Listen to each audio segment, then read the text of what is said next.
Such a privilege to be with you here this morning. Thank you, Nikki and Heinrich and Anneke and Kate. Thank you for looking after Amu over the weekend as well. If it weren't for you, it would have been a busy weekend. Being so close to the beach and promising my daughter we're coming to the sea and not going to the sea while we're here is a bit of a challenge for us. So, I've got an incredible family. If you can just pop up that next photo. So that's my wife, Andri, on the far your left. And then our daughter, Amu, she's 4.5 years old. And then our new son, Benjamin. He's been with us now for 9 weeks. He's 11 months old. So apologies. We are still figuring out there at the back how to do life with him. So at times he doesn't want to sleep and he wants to sleep. And we're not quite sure what that rhythm is. But we're still figuring life out. What we know is that for the last 9 weeks, we haven't slept between 1 and 4 in the morning. So if anybody has advice, we'll take it. It'll be amazing if you can pray for us.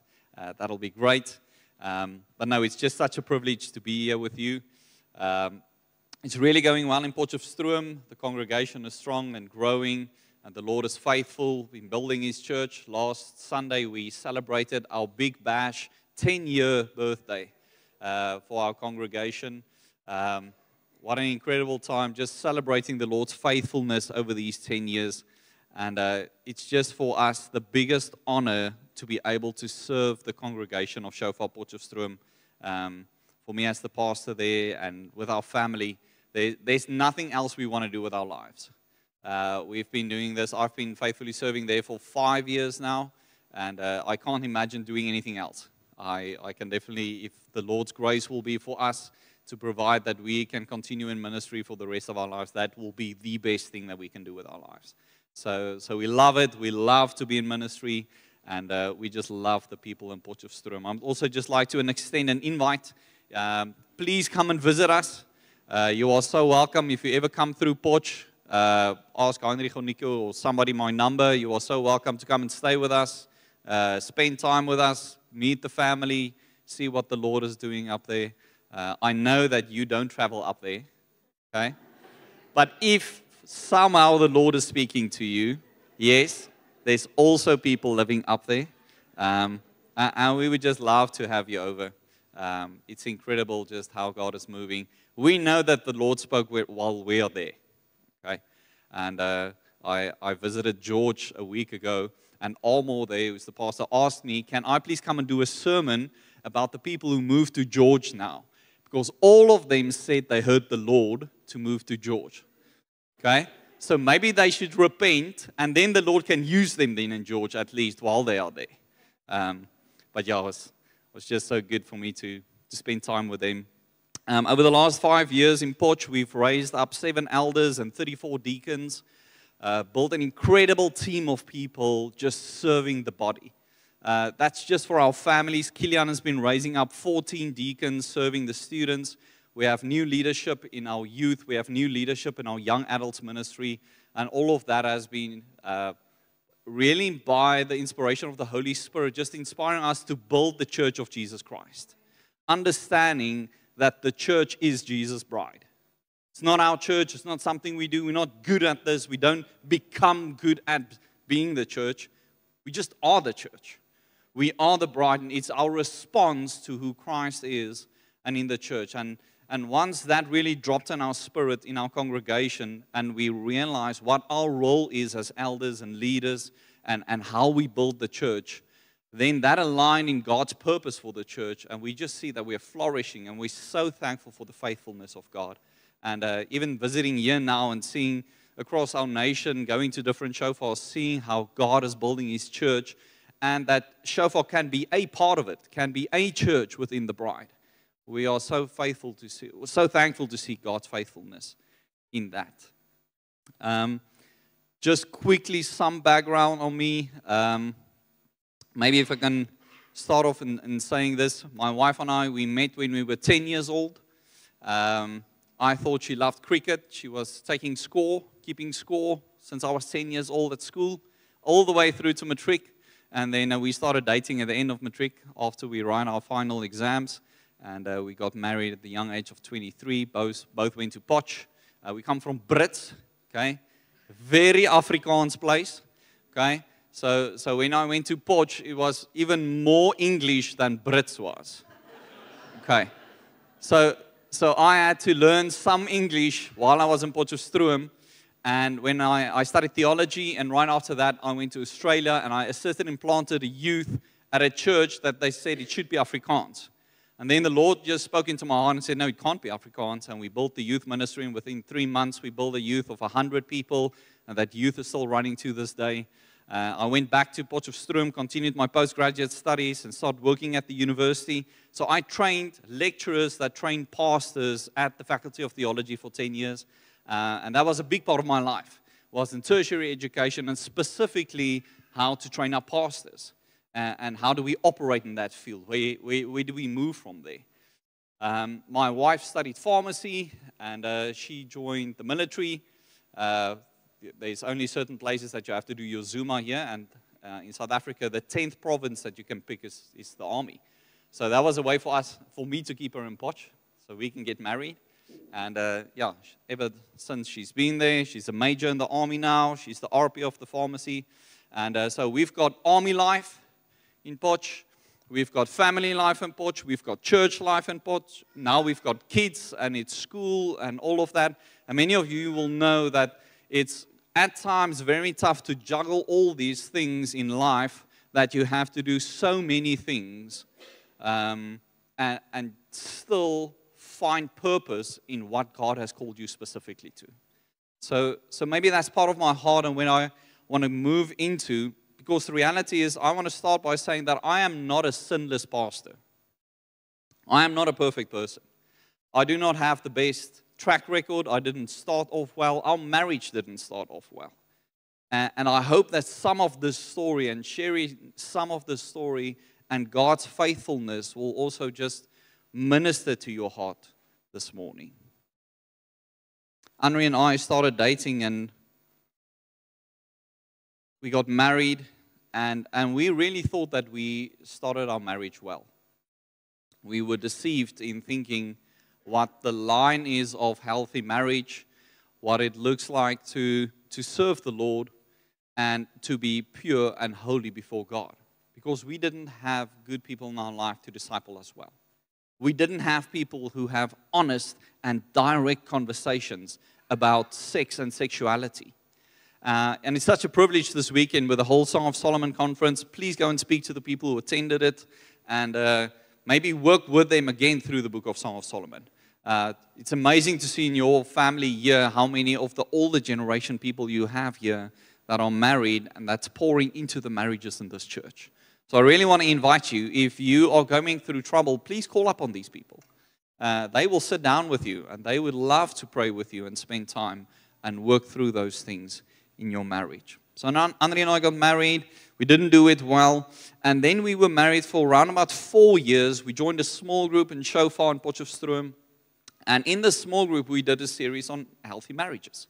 And we were invited to start sharing and repenting to one another about sin in our life. And maybe, I don't know, you've been married for more than 6 months, then you start disliking something in the other person. Amen? Maybe it's just me. But something started bubbling up in us. It's like, okay, things are not okay. It's not well. And that evening, we started sharing with one another things that's not okay. And one thing that Andre shared with me is that she feels guilty every time that we are intimate or just in any aspect of our relationship and marriage due to the way that we got married. And that shocked me to my core. I was at a place where I was like, okay, well, this conversation is not going well. I hope that God is big enough to get us through this. I remember that prayer. And we had conversations that night, and we went through it, and she started sharing things with me, and I started sharing things with her. And around about 3, 4 o'clock that morning, we realized, okay, well, we need to repent to one another, and we need to sort these things out. And that started us on a journey for years, that God came and He healed us, and He restored us, and He redeemed us. And through His faithfulness and our soft hearts, allowing God to actually come in and show us what real marriage is. Now, 10 years later, being married for almost 14 years now, in a few months, to see God's faithfulness, how He has brought us this far. And knowing what marriage is today and being in ministry, helping other people, preparing for marriage. We've taken, I think it's now 25 couples in the last 4 years through marriage preparation and marriage. And I believe it's still the most powerful discipleship tool, is marriage preparation. It's where you can really get into the intimate things of life, into every person's life.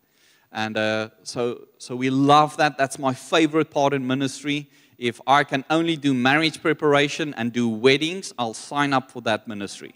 Okay, I'll do that. I'll do that for the rest of my life. So this morning I want to share a bit more about this story and how and what God has done for us. So I want to pray for us, and then we're going to dive into the Word. Father, thank you for this morning. Thank you, Lord, that we can worship you as the King of Kings and Lord of Lords. So Jesus, we acknowledge you as the head of this church. And Lord, that it's by your blood that you made a way for us to the Father. We thank you for your word that is sharper than a two-edged sword, that it cuts us to the heart. So I pray this morning, Lord, that the word would fall on fertile soil. Lord, may we prepare our hearts. May we be open to hear what you have to say. And Lord, I pray that the words of my mouth and the meditation of my heart will be pleasing to you. In Jesus' name.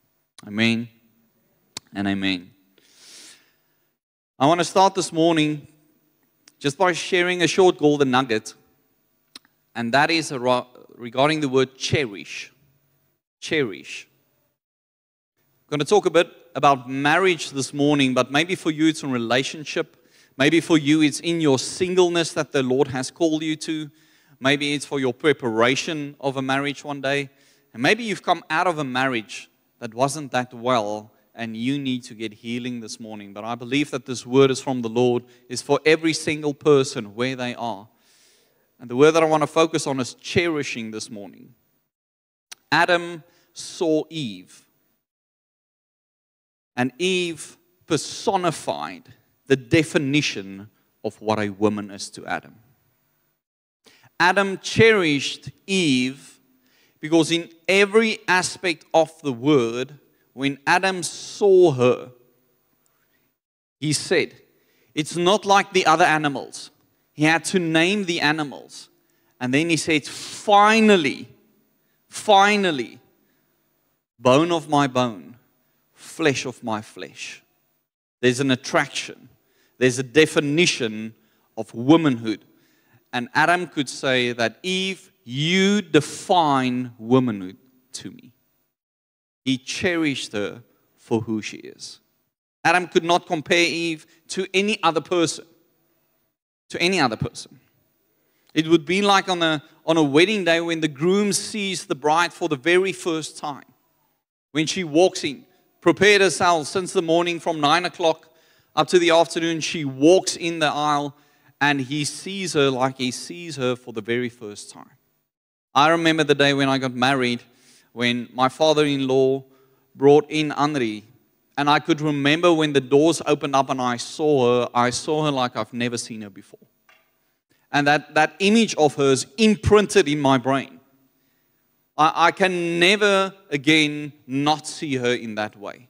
It's a way of cherishing a moment that God showed me her heart, her purity, who she is, that marked me in a way. And that is how we cherish.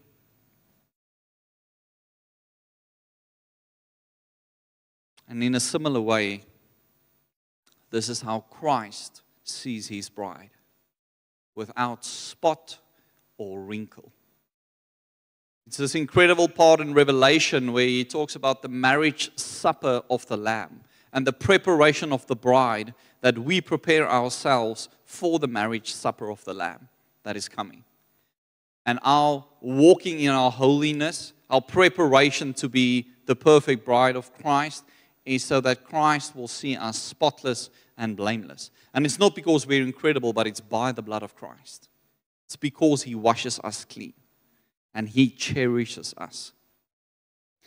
Now, cherishing is making this a daily reality. Do you look at your wife still in the same way? Look at your husband in the same way? Children, do you see your parents looking at one another in this way? And this is what Christ calls us to.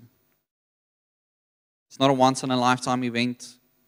When she was 23, your marriage will really take off when your wife hears the part of Song of Solomon where Solomon writes in Song of Solomon 6, verse 9, he says, "My dove, my perfect one, you are the only one. You are the only one. I only have eyes for you. You define womanhood to me. No one else." Cherishing that, valuing that, and running after that. And I want you to take a moment that really settle in. In a culture that's running so fast, where beauty is being defined by what is posted on social media and movies, and for so long, we're not at a place where we get to stand still and really cherish the person next to us that we are in marriage with. You are my wife. You define woman to me. That is really when you will feel cherished. That's really when a wife will come alive, when a husband will come alive, when the person next to you is like, you define what this type of person is to me. And I look to you, and God created you in this way, and I can celebrate that. Did you know that your husband and your wife have the constant need to be fully known and to be fully accepted? Do you have conversations about what makes you come alive?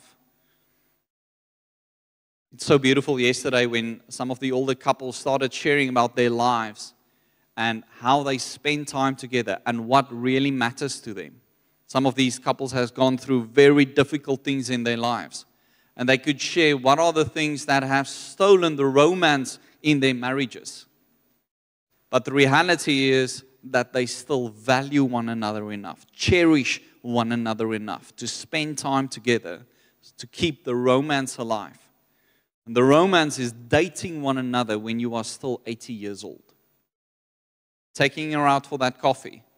What's on your heart? What's the dream that God put on your heart? Valuing one another.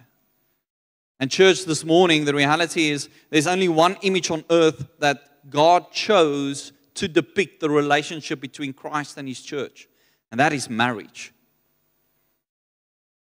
So if people walk up to you and your children, when they look to you, will they come to faith in Christ by the way that you love and serve one another? How you speak to one another? How you cherish one another? My dove, my perfect one, you are the only one.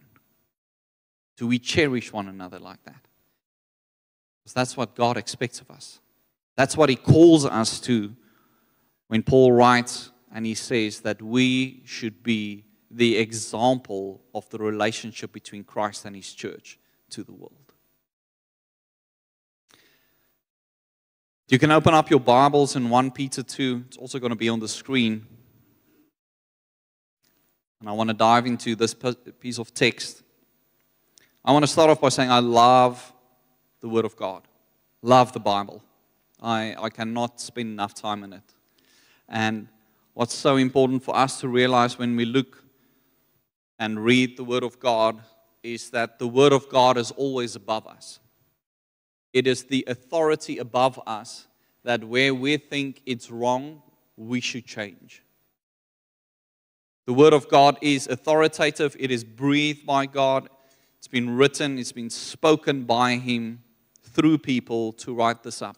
And it's so important when we study these things, we don't just read the Word of God as another idea and another podcaster making a video giving ideas out. This is the God of the universe that spoke to His people, that still speaks today. So may, as we read this, may this come alive as God is speaking in our midst this morning. Amen? So you can read there with me 1 Peter from chapter 2 to chapter 3, I'm going to read for us.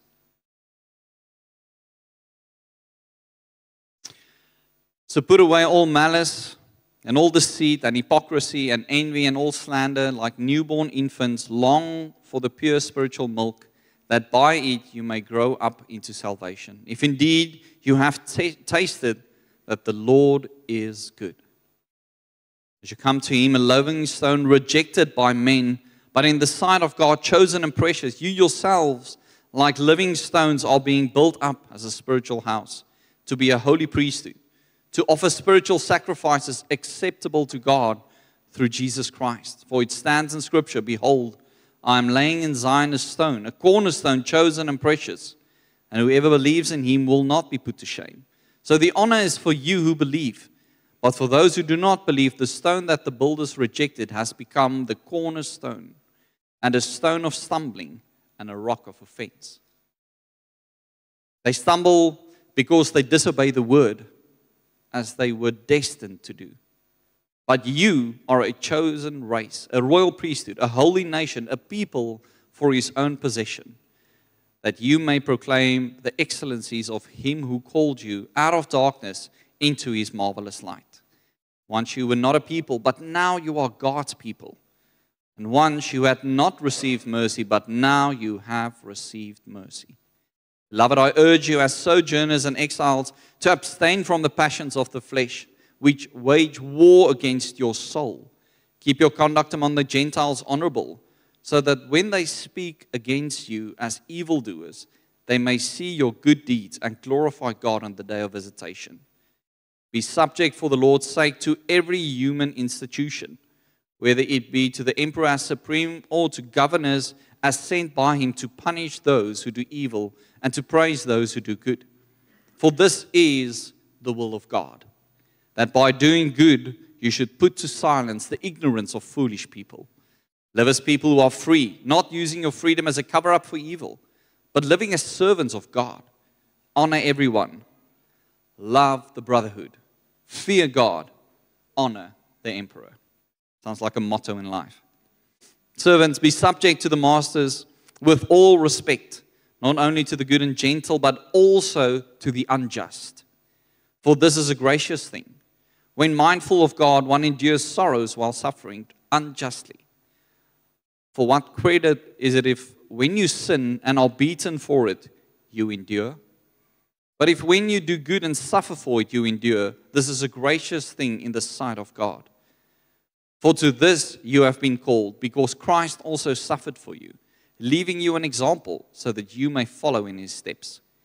He committed no sin, neither was deceit found in his mouth. When he was reviled, he did not revile in return. When he suffered, he did not threaten, but continued entrusting himself to him who judges justly. He himself bore our sins in his body on the tree, that we might die to sin and live to righteousness. By his wounds you have been healed, for you were straying like sheep, but now return to the shepherd and overseer of your souls. Likewise,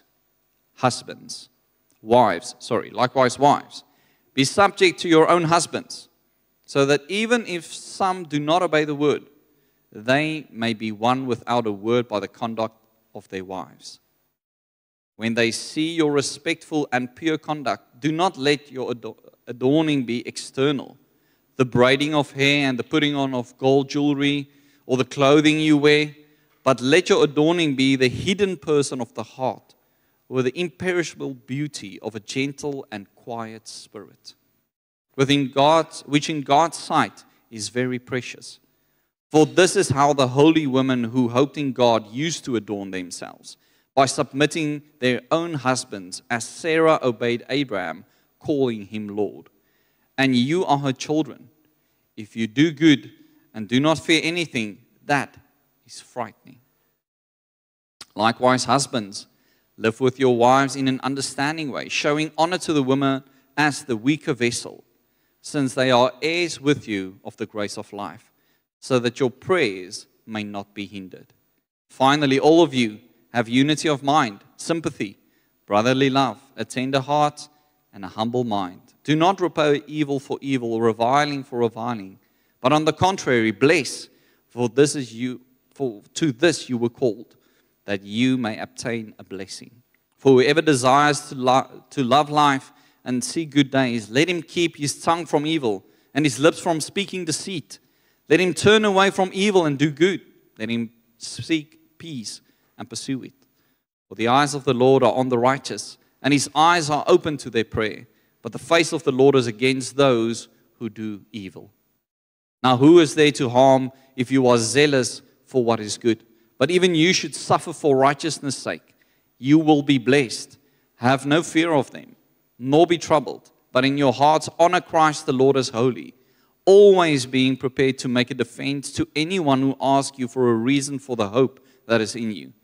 Yet do it with gentleness and respect, having a good conscience, so that when you are slandered, those who revile your good behavior in Christ may be put to shame.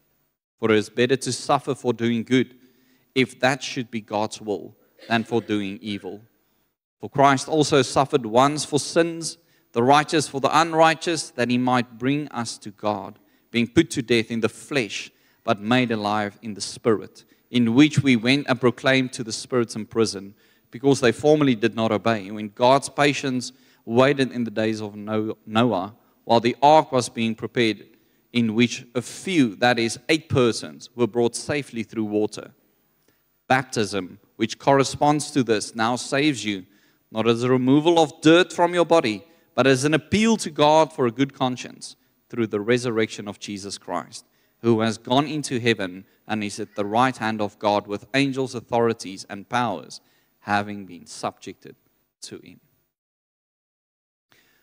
This passage is so rich, and I want to encourage you to go and read it again in this week.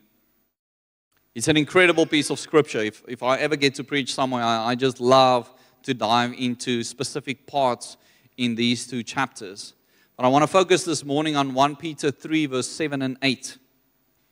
Likewise, husbands, live with your wives in an understanding way, showing honor to the woman as the weaker vessel, since they are heirs with you of the grace of life, so that your prayers may not be hindered. What a verse. What a piece in Scripture that will shock you to the core, and I hope it does this morning, or when you have read this before and received this revelation from the Lord, that this is really something that we cannot read and just go on with our lives. There's some work to be done here. There's some reflection to be done. There's some conversations to be had. We touched on this verse swiftly over the weekend, but I want to focus on this because I believe that this touches the heart of marriage, and specifically those who struggle and even those who fail at marriages. Showing honor to the woman as the weaker vessel. Now, in the culture of our day, this seems very misogynistic.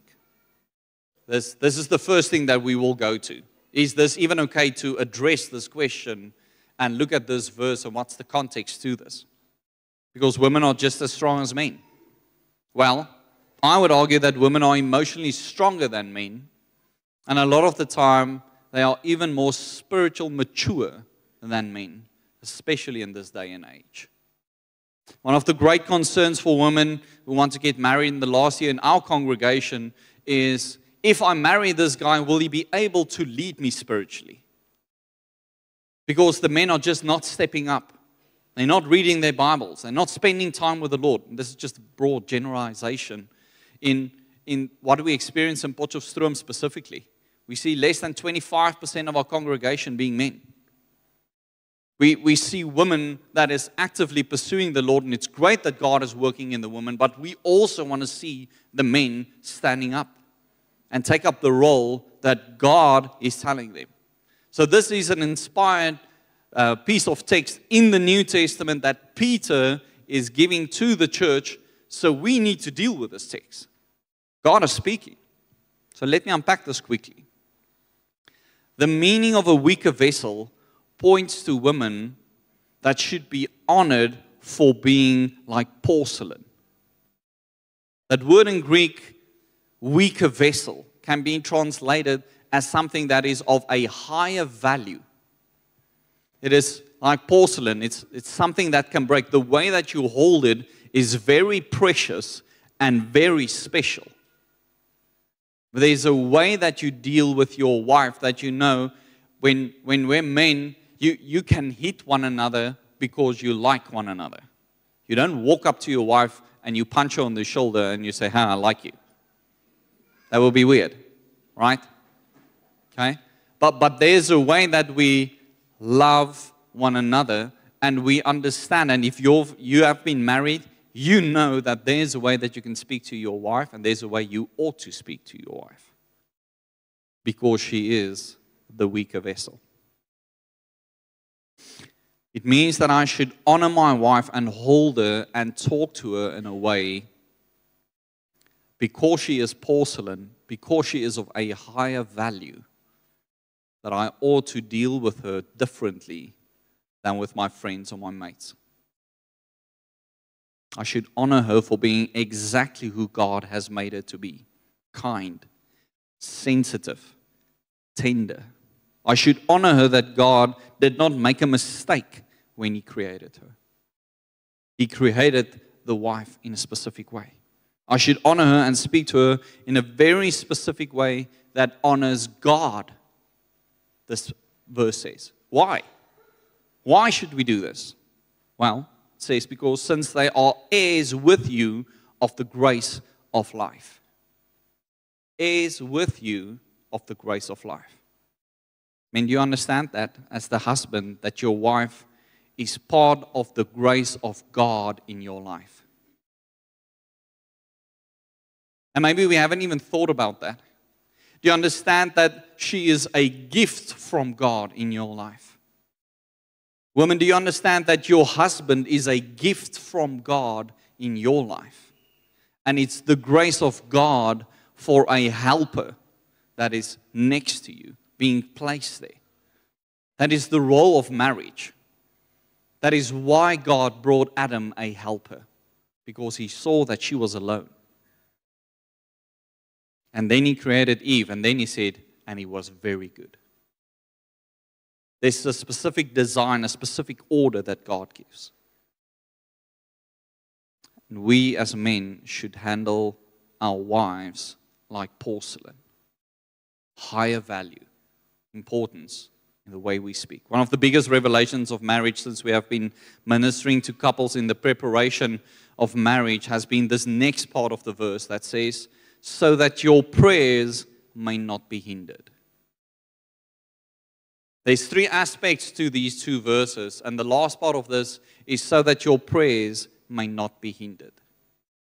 Peter writes that if men don't honor their wives as porcelain and treat them in this way that I've just discussed and explained, if you speak harshly, if you physical abuse your wife, if you're maybe just not loving enough, well, as the heirs of grace of life, God may close His ears to your prayers. Maybe you've been doing life and you've been pursuing God, and as a couple even, you've seen God do amazing things in your life. And outwardly, you look amazing.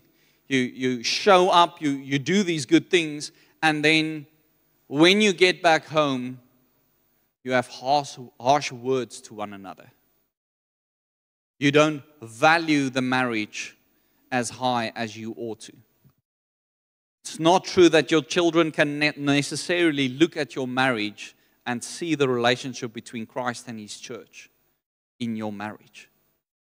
The bar of marriage is so high that I hope that all of us is like, we need Jesus for this. It's like that verse in Scripture where Jesus says, do not hinder the children to come to me. Okay? If any of you harm them, it's better that there will be a millstone put around your neck and you'll be thrown into the depth of the ocean. Okay? And now my first question is, who has children here this morning? Children? Okay? Okay? How good are you with your children? Okay? How good are your children? How happy are your children? How good a parent are you towards your children? And what does the Scripture even mean when Jesus said, when we harm any of these little ones. We realize that we need God. We realize we need Jesus. We realize we need the help of the Holy Spirit to even not kill our children at times. Amen?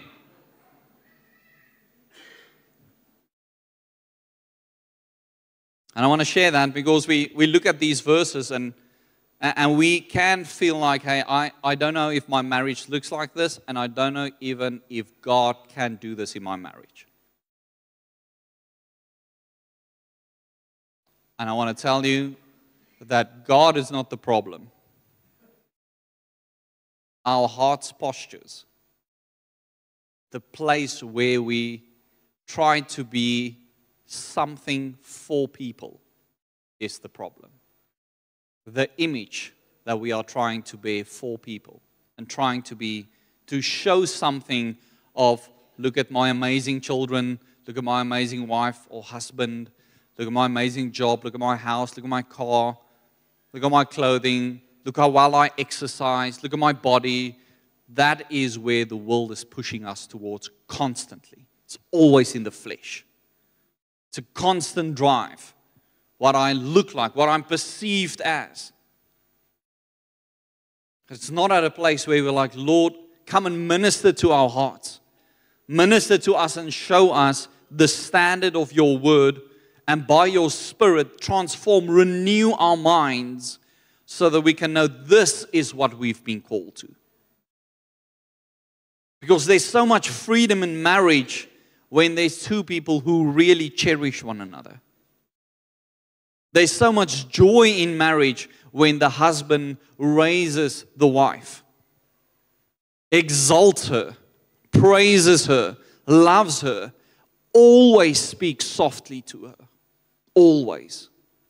Not only when you're in a good mood or you want something. Always. And I want to include the wives here for a second. Wives, if you don't allow your husband to treat you as the weaker vessel, you are partaking in God not listening to the prayers of the head of your house. That means that wives, that there should be a position that you take in, acknowledging the headship of your house. There's a way that a husband should lead his wife so that the prayers that you pray to God will not be hindered. It's very clear. There's a position, there's a role. It's not because a husband is more and a wife is less. It's not what it's about. It's a function, it's a role. A husband should lead his wife spiritually. He should talk to her softly, kindly. He should pray over her. Same, the wife should pray for her husband. A wife should submit to her husband in the way that he loves her, covers her, and prays for her, and leads their house spiritually. It's so important for us to get that right. And if we miss that, we just might find ourselves that we're like, Lord, why is everything falling apart? And why don't I see your grace and your mercy and your covering and your blessing in my marriage? It's because of the warning of Peter. That if we don't deal with our wives as the weaker vessel, as porcelain, as the most important things in our lives next to God, honor them and love them and cherish them, God will not listen to our prayers. This is serious, family. But it's great that it's written up in the Word of God that we know this. So that means we can repent and we can correct this. Amen? That means that if we actively implement this in our lives, we will see change. And I can tell you, for the last 10 years, it's not like I have the perfect marriage, but I am submitting to the will of God and asking, Lord, help me to be a better husband so that I can handle my wife always right next to me as porcelain. Always.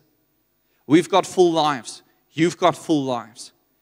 There's professional people here, and there's people who like to be more of beachgoers, and that's fine. But in all spheres of life, there's a way that we should do life, that we should actively pursue the most important relationship next to your relationship with God, and that is your marriage? Do you cherish that? Because I can promise you, if this is a church that cherishes marriages, healthy marriages, you will attract young people. It's like, I want to have a marriage like that one. I want to have marriages like the people in that church. That's fearing God, a husband that speaks softly with his wife, always, at all times. I want to see the power of God that's moving in their marriage. I want to see that in a relationship that I want one day. That draws people in, that disciples people into a natural way of life that God has called us to. Don't you want that in your marriage? I can promise you, it doesn't matter where your marriage is. Your wife wants a marriage like this. Your husband wants a marriage like this. The young people in this church wants to see marriages like this because they want to walk under that. They want to learn from these people. They want to go into marriages where you disciple them into these type of marriages. How do we do this? Where does it start? It starts with a tender heart. It starts with a heart that can receive. And family, my question is your heart tender? Is it soft enough to receive this word today? Jesus teaches this parable of the seed that's been sowed that falls on different types of soil. It falls on hard soil and it falls on softer soil. It falls between thorns and thistles. And you all know this parable.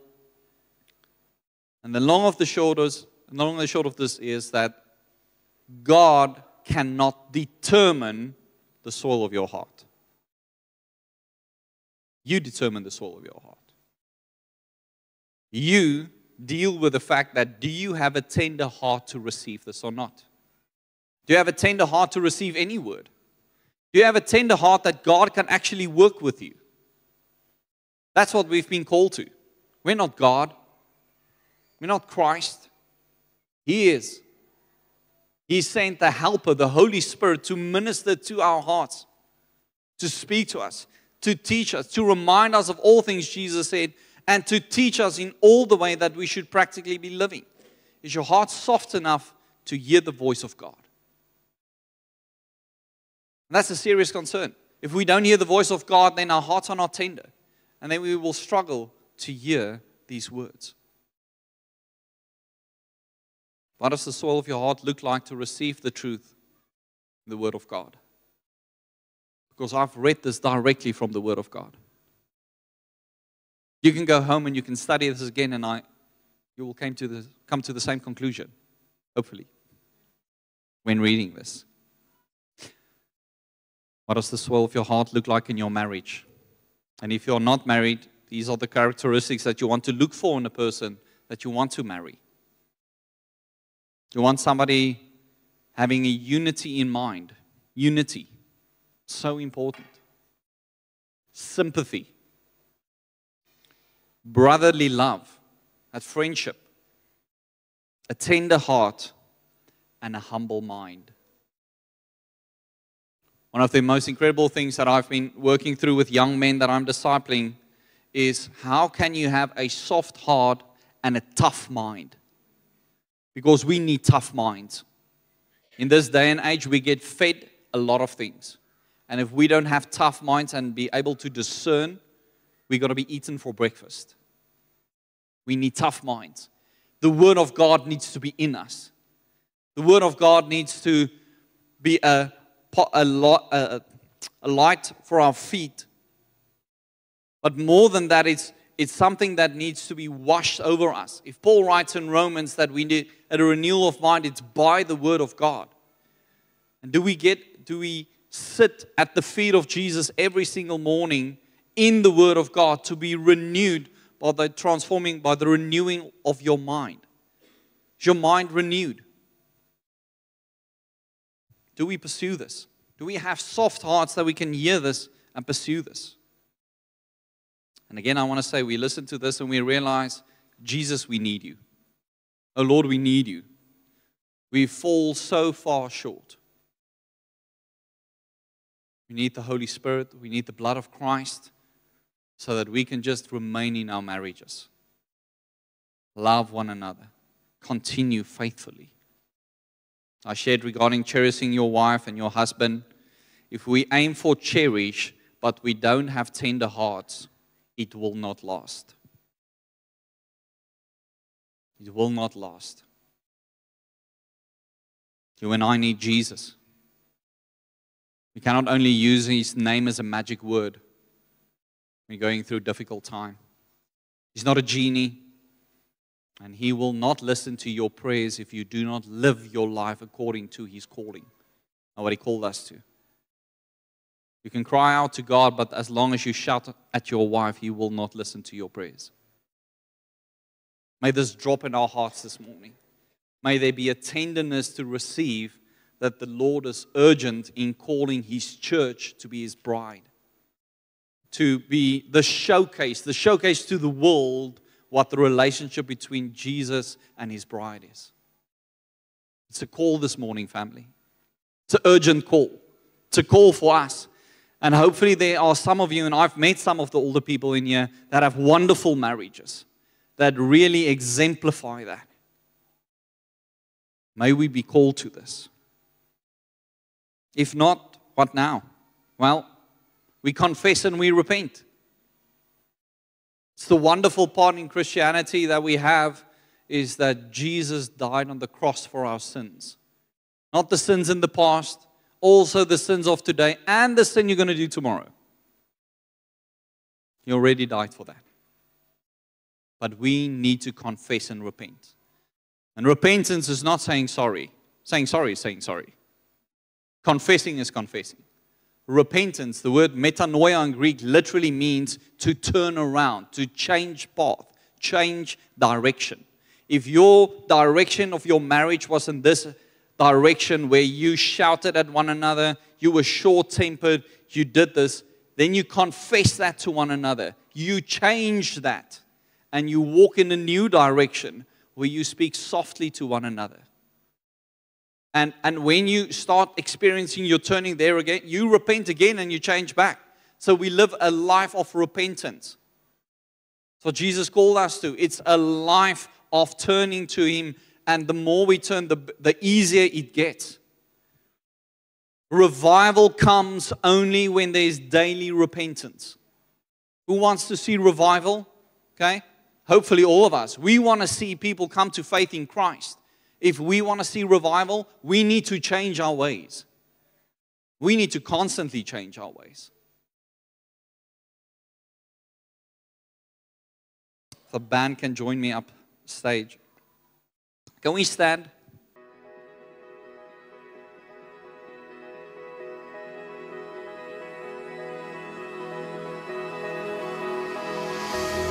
Who is this God who rules the heavens? Who measures oceans in His hands? Who made all creatures for His pleasure? And from the dust created man? Who conceived imagination?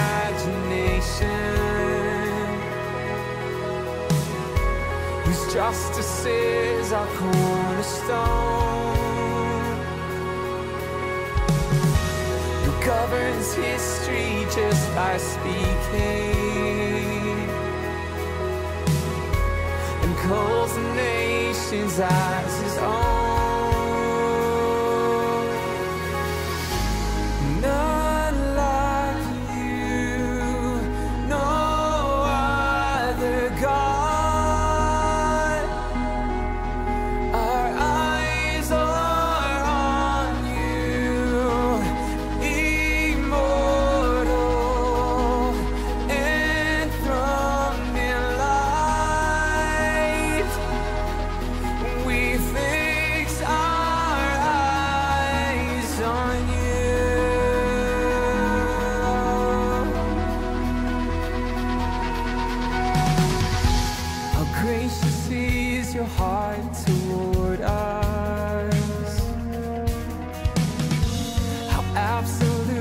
your providence.